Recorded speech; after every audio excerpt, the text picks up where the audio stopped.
Antiguo Testamento, en Primera de Samuel, capítulo 8.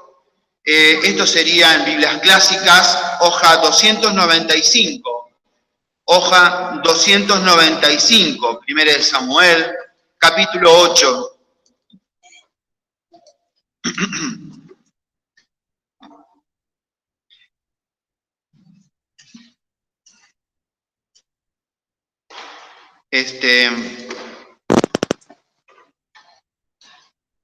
Muy bien.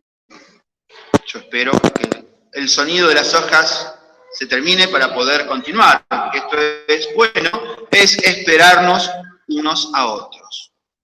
Bueno, entonces, como dice así en la palabra de Dios, Antiguo Testamento, repito, capítulo 8 de Primera de Samuel, hoja 295, y vamos a leer antifonalmente el capítulo como así me pidieron. Entonces, comienzo con el primero. Así dice la palabra de Dios. Y aconteció que habiendo Samuel envejecido, puso sus hijos por jueces sobre Israel.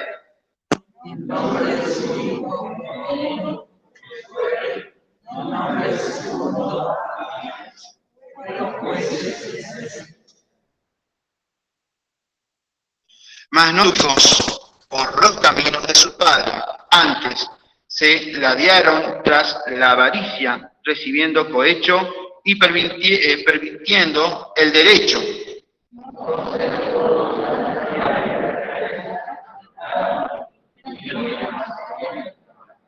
Y dijéronle, he aquí, tú has envejecido, y tus hijos no van por tus caminos. Por tanto, constitúyenos ahora un rey que nos juzgue, como todas las gentes.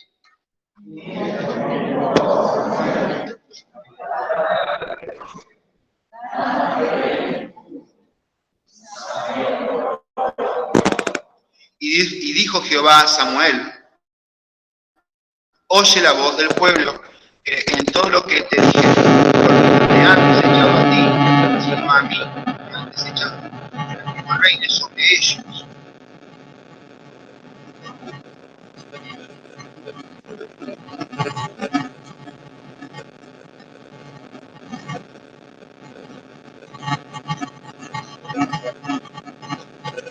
Ahora pues, oye su voz, no contesta contra ellos, declarándoles el derecho del rey que ha de reinar sobre ellos.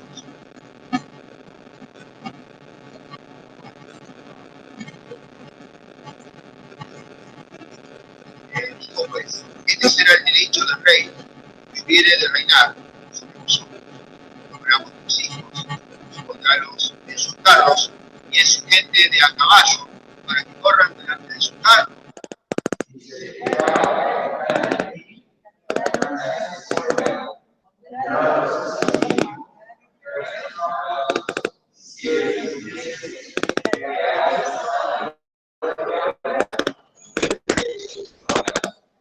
Tomará también vuestras hijas para que sean perfumadoras, cocineras y amasadoras.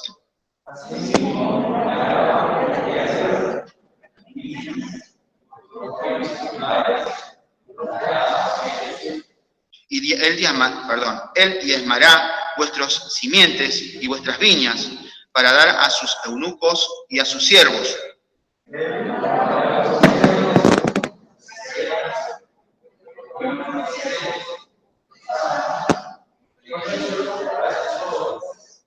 Diezmará también vuestro rebaño y seréis sus siervos.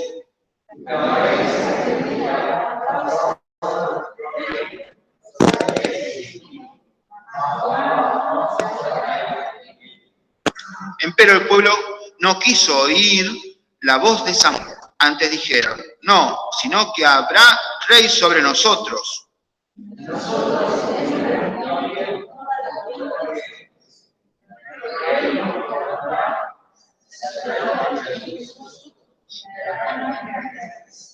Y oyó Samuel todas las palabras del pueblo y refiriólas en oídos de Jehová.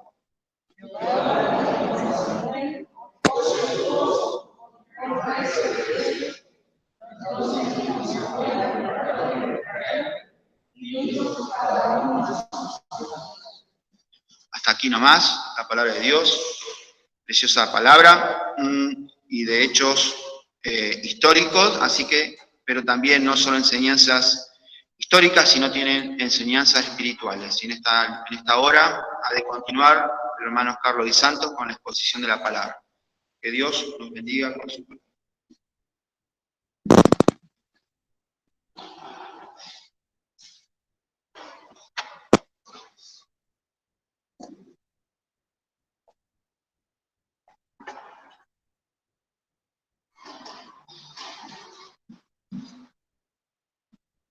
Hermanos, la gracia del Señor, hemos leído esta palabra. Dije a Dios que leyera todo el capítulo, porque tal vez algunos hermanos no la conozcan, algunos de nosotros la conocemos, es muy preciosa, pero también un tiempo muy triste del pueblo de Dios, el tiempo de los jueces, donde, como nos dice ahí en la historia de este libro, en un tiempo muy oscuro en donde no había palabra de Dios, no había profecía, no había visión manifiesta, como escuchamos también hoy a la mañana, Dios los castigó porque ellos llegaron a la tierra prometida, pero no hicieron lo que Dios les dijo y trabaron comunión y parentesco con los pueblos, a los cuales ellos tenían que sacar de ahí. Y si leemos el primer libro de los jueces, vamos a ver cómo ellos dicen reiteradas veces que dejaban a los pueblos, y eso trajo la consecuencia de que ellos, Dios los tuviera que castigar, sacándole a los profetas. El último profeta fue Moisés. Y acá, al final de ese periodo, Dios durante ese periodo levantaba jueces, es decir, hombres que Dios levantaba para restaurar al pueblo, para que supiera el pueblo la voluntad y así fuera restaurado. Y así pasó con varios jueces y Samuel es el último de los jueces y vuelve a tener Dios profeta. Samuel fue un juez y a su vez un gran profeta de Dios, a tal punto que en el Salmo 99 Dios lo nombra a Aarón y a Moisés y a Samuel también como un siervo de Dios. Decía que invocaban a Dios y Dios los oía. Y así que tenemos esta historia de Samuel que nos habla al final de la época de este siervo de Dios, que Dios lo levantó y el pueblo fue restaurado, porque ahí recuperaron el arca y después de 20 años el pueblo ya estaba no en plena comunión con Dios, pero se había acercado mucho a Dios. Pero como siervo de Dios, también la palabra nos muestra que los siervos somos como dice Santiago, ¿no? De Elías y de otros siervos, eran hombres con semejantes pasiones que cada uno de nosotros. O sea, no eran siervos de Dios por ser mejores personas, sino que Dios los llamaba y Dios obraba, pero cometían errores, ¿no? Como todo. Y Samuel, aquí, como nos dice que envejeció, puso sus hijos por jueces sobre Israel. Samuel estaba preocupado para que Dios siguiera obrando en el pueblo, pero cometió el error de poner a sus hijos, porque Dios levantaba jueces, levantaba él mismo hombres para guiar al pueblo. Y además sus hijos no eran como Samuel. Dice, como hemos leído acá, dice, se ladearon tras la avaricia, se corrompieron. Entonces vienen los ancianos del pueblo de Dios a decirle esto a Samuel y haciendo una petición, pidiendo rey, que reine sobre ellos. Podemos decir que Samuel se equivocó, pero el pueblo, representado en los ancianos, se equivocó mucho más, porque estaban alejados de Dios y querían, como se nos dice en el versículo 5, ¿no? Dice, danos un rey. Dice, constitúyenos ahora un rey que nos juzgue como todas las gentes.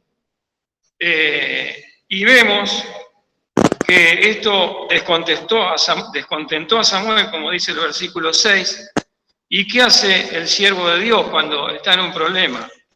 Va a Dios, como dice el final del versículo 6. Y Samuel oró a Jehová. ¿Y qué hace Dios con el siervo? Lo consuela, y le dice verdaderamente lo que estaba pasando. Dice, oye la voz del pueblo en todo lo que te dijere, porque no te han desechado a ti, sino a mí me han desechado para que no reine sobre ellos. No estaba el problema en poner un rey, porque ya Dios 400 años antes le había anunciado, en Deuteronomio, a través de Moisés, que cuando el pueblo estuviera en la tierra prometida, y Dios le dice, cuando pidan un rey, que sea como toda la gente, yo voy a dar un rey, que los gobierne, pero yo voy a gobernar. Ese rey fue David, que Dios ya sabe todas las cosas, ya sabía lo que iba a pasar. Entonces Dios tenía preparado a un rey que era David. Pero el problema no estaba en pedir un rey, sino que estaba en el sentir que tenía ese pueblo, que lo podemos ver claramente en el versículo, vamos a leer el 19. Antes podemos decir que cuando Dios lo consuela a Samuel, le dice, bueno, oye lo que ellos dicen, pero decile el derecho del rey. ¿Qué era el derecho del rey? El poder que iba a tener ese rey. Dice, entonces Samuel le transmite al pueblo y le dice, ¿ustedes quieren un rey? Bueno, Dios le va a dar un rey. Pero fíjense lo que va a hacer el rey. La potestad, el gobierno que va a tener sobre ustedes. Y hemos leído, ¿no? Que iba a tomar sus hijos, sus propiedades, ya le advierte. El gobierno de Dios no era así, pero ellos querían un rey. Y le dice, fíjense, tiene un rey, Dios se lo da, pero fíjense lo que le va a pasar. Y entonces, ¿qué hace el pueblo? Versículo 19. Empero el pueblo no quiso oír la voz de Samuel. Antes dijeron, no, sino que habrá rey sobre nosotros. Y en el versículo 20 se muestra lo que hay en el corazón de ese pueblo. Dice, y nosotros seremos también como todas las gentes, y nuestro rey nos gobernará y saldrá delante de nosotros y hará nuestras guerras.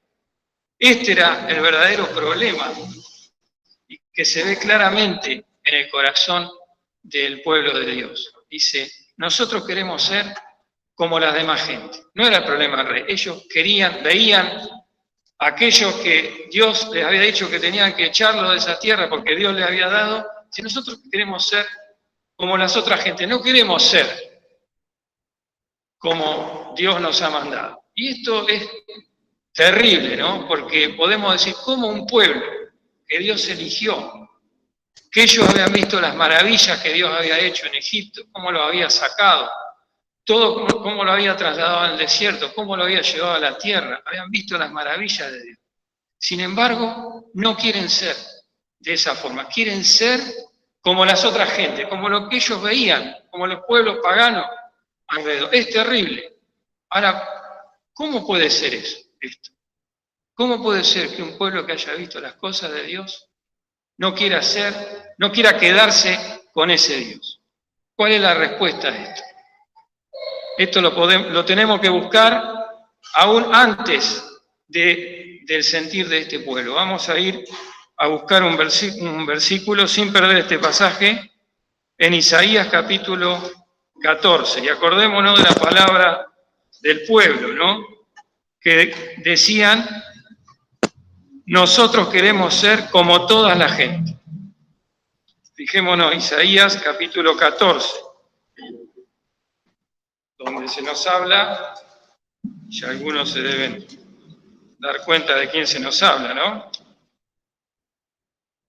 Isaías capítulo 14 nos habla de una profecía contra el rey de Babilonia, pero que a su vez es una profecía que nos muestra, las profecías generalmente eran para mostrar los hechos futuros, ¿no? Dios sabe lo que va a pasar, entonces hablaba a los profetas y los profetas anunciaban al pueblo lo que iba a pasar. Esta es una profecía que nos muestra lo que pasó antes de que todas las cosas fueran criadas.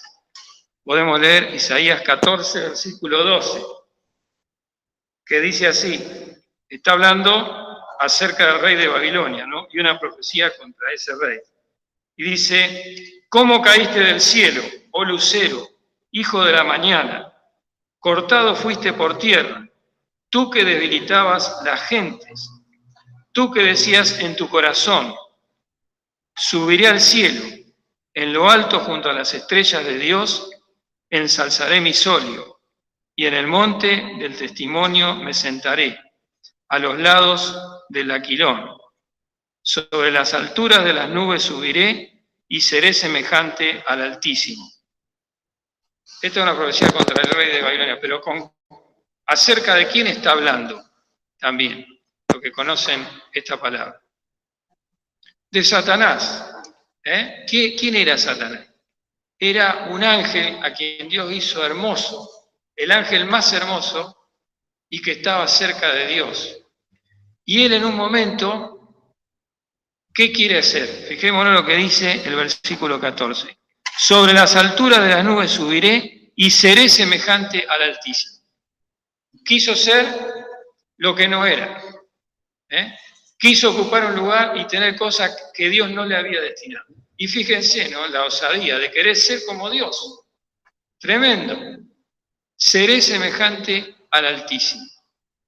Así que podemos ir pensando en el pecado de este ángel, querubín, cubridor, como dice también en otro pasaje en Ezequiel 28, que era, ahí describe toda la hermosura de ese ángel. Y dice, se halló en ti maldad. La maldad era querer ser algo que Dios no le había dicho que debía ser. Y querer ser como Dios. Ahora vamos a Génesis capítulo 3, donde se nos relata la caída del hombre.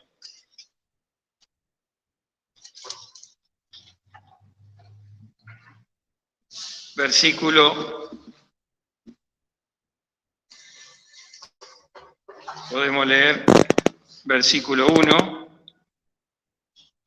que se nos dice, empero la serpiente era astuta más que todos los animales del campo que Jehová Dios había hecho. ¿Quién era la serpiente? Satanás, encarnado en la serpiente. La cual dijo a la mujer, con que Dios os ha dicho, no comáis de todo árbol del huerto. Y la mujer respondió a la serpiente, del fruto de los árboles del huerto comemos, mas del fruto del árbol que está en medio del huerto, dijo Dios, no comeréis de él ni le tocaréis, porque no muráis. Entonces la serpiente dijo a la mujer, no moriréis. Le miente, ¿no es cierto? Un diálogo con la mujer, con el hombre, podemos decir, porque habla ahí con los dos, y le miente, le dice una mentira, ¿no?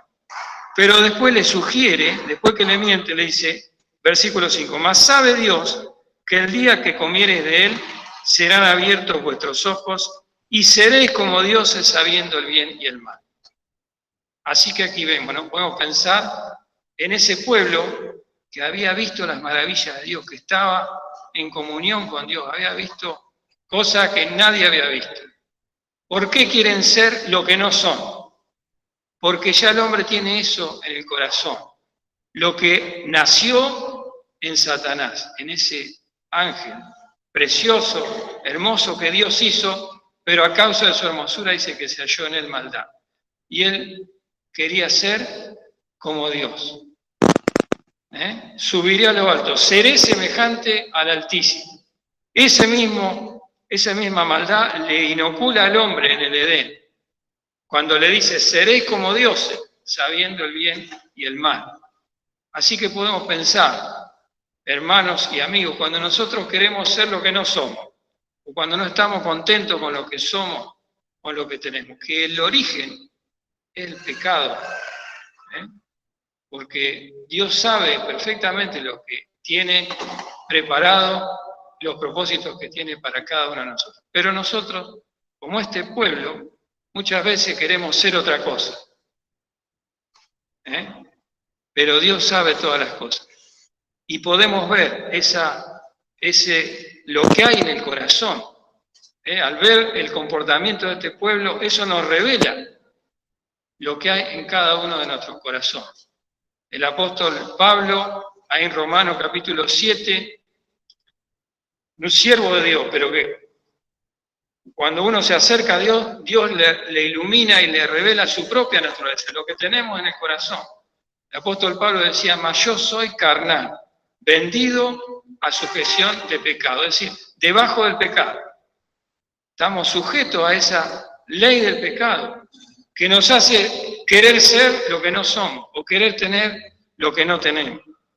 El Señor Jesucristo, podemos leer, cuando vino a este mundo, San Juan 14, entre tantas cosas que Él nos dio con su palabra para abrirnos los ojos ante esto, San Juan 14, versículo 30, le dice a sus discípulos, un tiempo antes de ir a la cruz, ¿no? San Juan 14, versículo 30. Dice, ya no hablaré mucho con vosotros, porque viene el príncipe de este mundo. ¿Quién es el príncipe? El príncipe es el principal, y es decir, el gobernante, el que gobierna este mundo. ¿Cómo lo gobierna? Bueno, de esa manera. Hizo al hombre pecar y el hombre quedó sujeto al pecado. Y tiene eso en el corazón, tenemos eso, de querer ser lo que no somos, porque ignoramos, no creemos lo que Dios tiene para nosotros, que es lo mejor y conoce en detalle cada una de nuestras vidas. Hoy hablamos en el anexo, ¿no? Cuando Dios, a través del profeta Isaías, le dice al pueblo de Judá que estaba totalmente apartado de Dios, pero le dice para consolarlo y para levantarlo. Dice, levantad en alto vuestros ojos y mirad cuando habla de las estrellas, ¿no? Dice, Él saca por cuenta su ejército. Conoce, no recuerdo el texto exactamente, pero dice, conoce cada una de las estrellas, las cuenta cada una y sabe el nombre de cada una de las estrellas. Isaías 40, 26 creo que es. Ese Dios es el Dios que tenemos, así como conoce, y al final del versículo dice, tal es la fuerza y su grandeza y virtud. Nosotros decimos, no podemos medir a Dios, porque Dios es infinito, es todopoderoso, es amor. ¿Cuántos atributos tiene? Entonces decimos, nosotros no podemos medir, pero una manera de medirlo es levantar nuestros ojos y mirar las estrellas. Y decir, Dios conoce cada ella y sabe el nombre de cada una.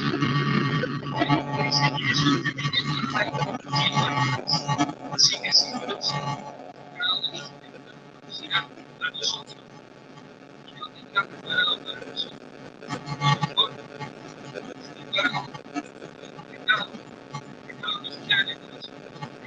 querer ser lo que no quiere ser más. Quiere ser más.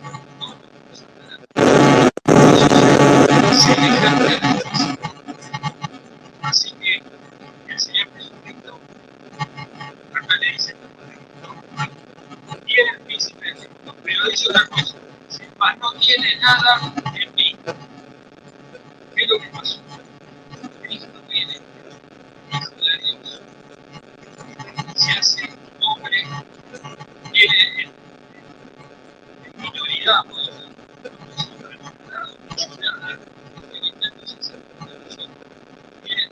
Satanás, que es el príncipe, el que gobierna el reino, tiene que sabe quién es, no tiene que elegir. Entonces, ¿qué hace? Sabemos que primero quiso matar, ahí cuando nace el elector, ya lo quiso matar, esto lo quiso matar muchas veces, pero no lo puede hacer. También lo quiso hacer pecado, quiso hacer caer, y no lo logró. Que se hace de una se anulada, se hace con nosotros en una forma que es susceptible de matar, susceptible de pecar. Entonces Satanás lo hace. Y esto es un acto de victoria de Dios. Porque dice, viene el príncipe, pero no tiene nada, ni pudo hacer nada. No tiene nada que ver. Y así van a para destruir el imperio de Satanás. Eso es lo que Cristo hace, lo que ya tenía pensado hacer Dios, enviar a su Hijo, y lo hace para quitarle ese reino. ¿Y cómo lo hace? Vamos a leer Hebreos capítulo 2.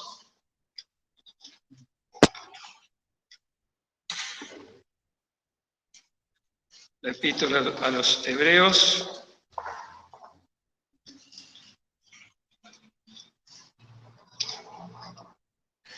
Capítulo 2, versículo 14.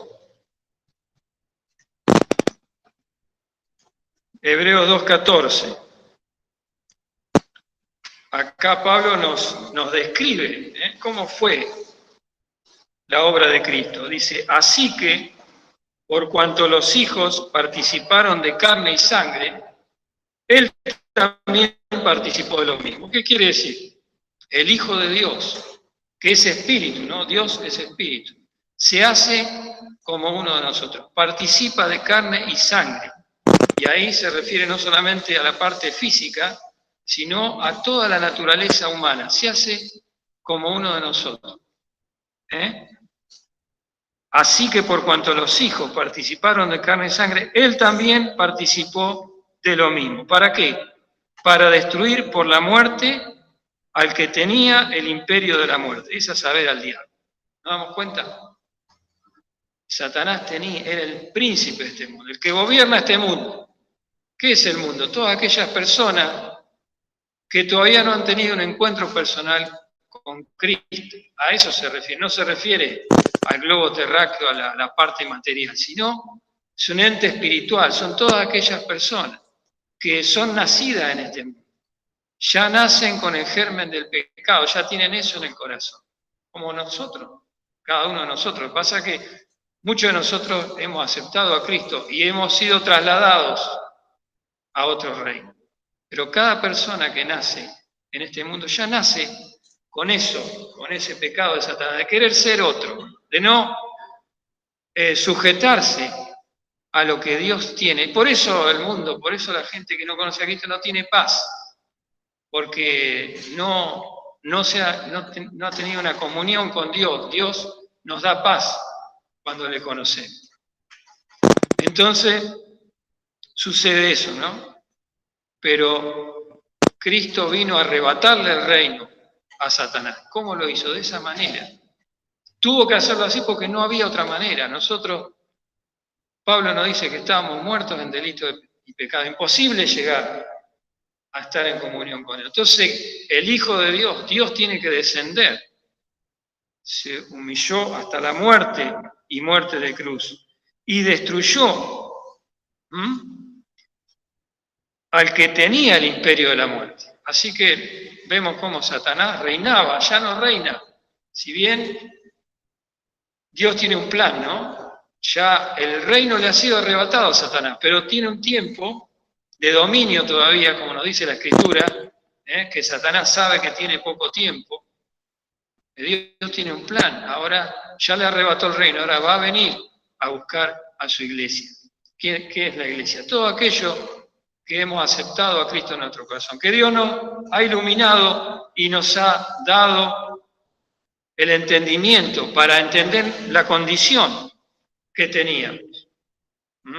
Una condición de vanidad, una condición que no había paz en nuestro corazón a causa del pecado. Queríamos ser otra cosa. El hombre no está contento con lo que es a causa del pecado.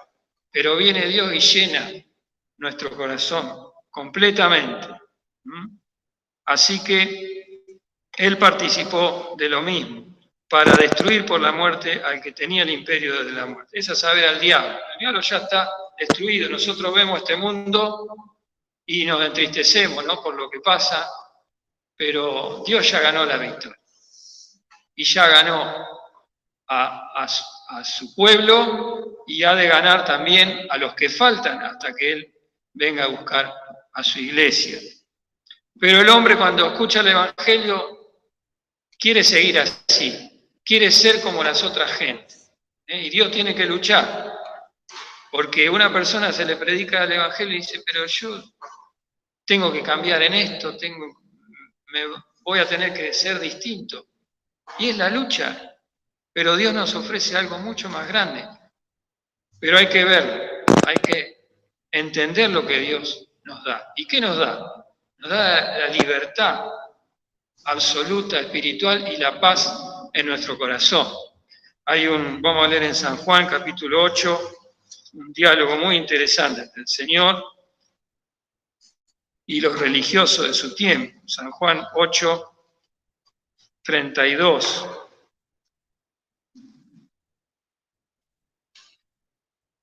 Fíjese lo que le decía el Señor a los judíos, los cuales habían sido engañados por Satanás, porque ellos estaban muy cómodos con su religión, pero no amaban a Dios. Y cuando viene Cristo, ellos le rechazan. Pero aún así, como nos dice el versículo 31, había muchos judíos que habían creído.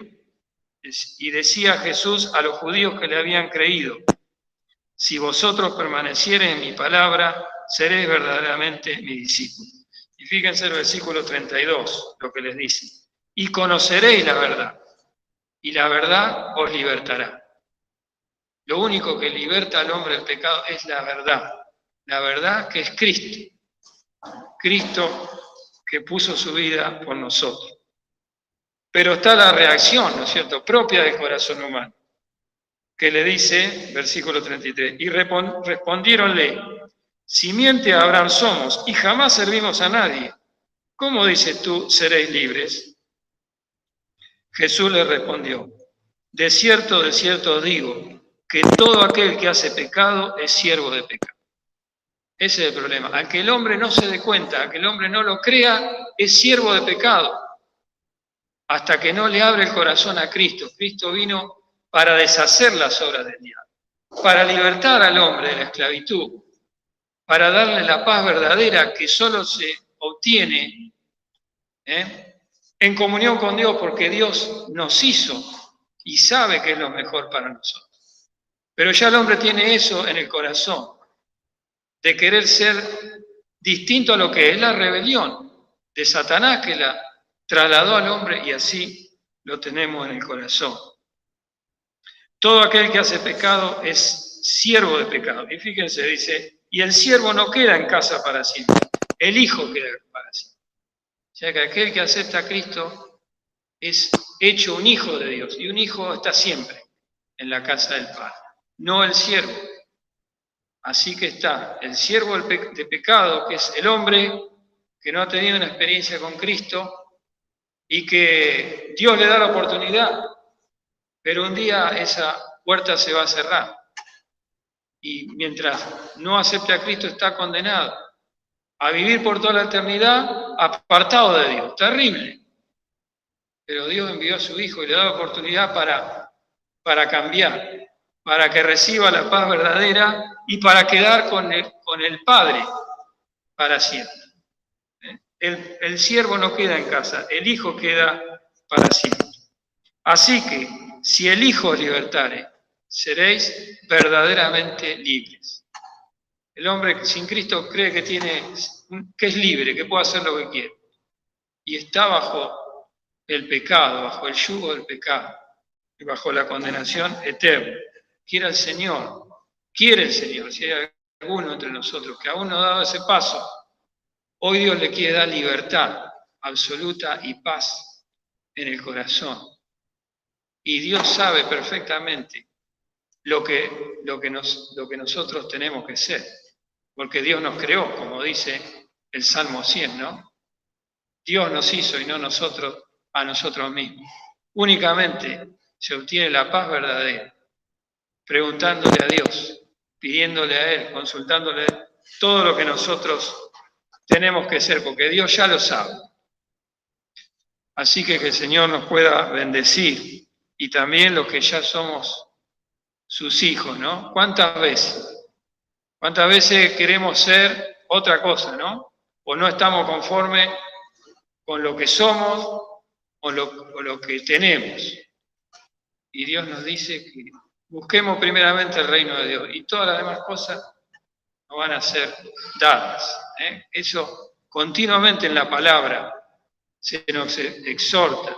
Y podemos leer en la carta a los Efesios, un poco más, Efesios capítulo 2, cómo Dios quiere que seamos conscientes de esta realidad, conscientes de lo que nosotros realmente éramos antes de conocer a Cristo y lo que somos ahora, porque somos dados a olvidar y a amar las cosas que no tenemos o ser como otras personas. En el Salmo 73, cuando habla el salmista Asaf, dice, yo quería, por poco y se rebalaron mis pies, viendo la prosperidad de los impíos. Empezó a tener un poco de envidia de aquellos que eran prosperados y que no conocían a Dios. Lo mismo, el mismo germen del pecado.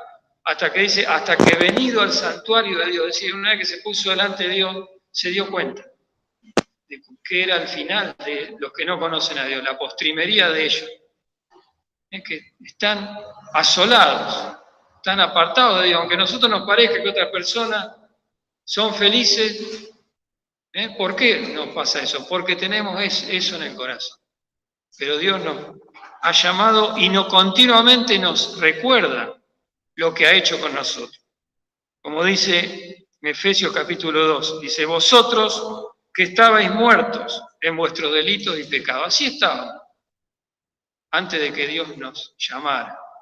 Dice, fijemos, versículo 2, en que en otro tiempo anduvisteis conforme a la condición de este mundo, conforme al príncipe de la potestad del aire, el gobernante, el espíritu que ahora obra en los hijos de desobediencia, entre los cuales todos nosotros también vivimos en otro tiempo en los deseos de nuestra carne, haciendo la voluntad de la carne y de los pensamientos, y éramos por naturaleza hijos de ira también como los demás. Dios continuamente quiere que tengamos esto presente, lo que nosotros éramos antes de conocer a Cristo y cuando Él, y lo que somos ahora, debería rebosar de gozo nuestro corazón por lo que hizo Dios, de dónde nos sacó. Éramos por naturaleza hijos de ira, estábamos bajo la ira de Dios, pero Dios nos habló y nos sacó, como dice el versículo 4, empero Dios, que es rico en misericordia, por su mucho amor con que nos amó, aún estando nosotros muertos en pecado, nos dio vida juntamente con Cristo. Por gracia sois salvos, no tuvimos que hacer nada, por gracia Dios nos salvó. ¿Cuánto deberíamos alabar a Dios y entregarnos a Él para vivir para Él, con lo que ha hecho, y entendiendo que Él sabe lo que nosotros necesitamos? Colosenses, un poquito más adelante,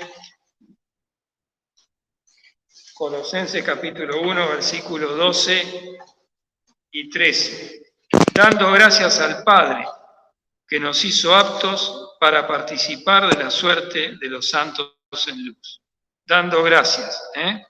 ¿Qué es lo que ha hecho Dios? Versículo 13. Que nos ha librado de la potestad de las tinieblas. Nos ha librado del gobierno de Satanás, donde estábamos completamente bajo ese gobierno.